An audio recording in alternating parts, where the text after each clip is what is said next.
ప్రాచ్యంలో ఉద్రిక్తతలు మరోసారి భగ్గుమన్నాయి. Pakistan మధ్యవర్తిత్వంలో America, Iran మధ్య 2 వారాల కాల్పుల విరమణ ఒప్పందం కుదిరిన కొన్ని గంటల్లోనే ఇజ్రాయెల్ లెబనాన్ పై భీకర వైమానిక దాడులకు దిగింది.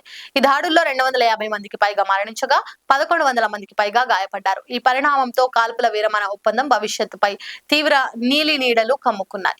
అమెరికా అధ్యక్షుడు డొనాల్డ్ ట్రంప్, ఇరాన్ విదేశాంగ మంత్రి అబ్బాస్ అరాగిచు కాల్పుల విరమణను ప్రకటించారు. హార్ముజ్ జలసంధి ద్వారా నౌకల రాకపోకలకు అనుమతించేందుకు ఇరాన్ అంగీకరించింది. అయితే ఈ ఒప్పందం ప్రకటించిన వెంటనే ఇజ్రాయెల్ లెబనాన్ లోని బీరూట్, బెకా లోయతో సహా హిజ్బుల్లా స్థావరాలపై లక్ష్యంగా విరుచుకుపడింది.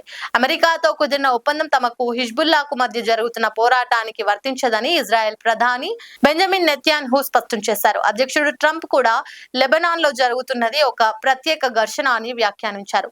ఈ దాడులను ఐక్యరాజ్య సమితి తీవ్రంగా ఖండించింది. ఒప్పందం కుదిరిన గంటల వ్యవధిలోనే ఇంతటి మారణహోమం జరగడం నమ్మశక్యంగా లేదని యుఎన్ మానవ హక్కుల చీఫ్ వోల్కర్ టర్క్ ఆవేదన వ్యక్తం చేశారు. ఇజ్రాయెల్ దాడులకు ప్రతీకారంగా ఉత్తర ఇజ్రాయెల్ పై రాకెట్ల దాడి చేసినట్లు హిజ్బుల్లా ప్రకటించింది. ఇజ్రాయెల్ అమెరికా దురాక్రమణ ఆగే వరకు తమ ప్రతి దాడులు కొనసాగుతాయని హిజ్బుల్లా హెచ్చరించింది. ఈ పరిణామాల నేపథ్యంలో ఏప్రిల్ 10న ఇస్లామాబాద్ లో జరగాల్సిన తదుపరి చర్చలు అత్యంత కీలకంగా మారాయి.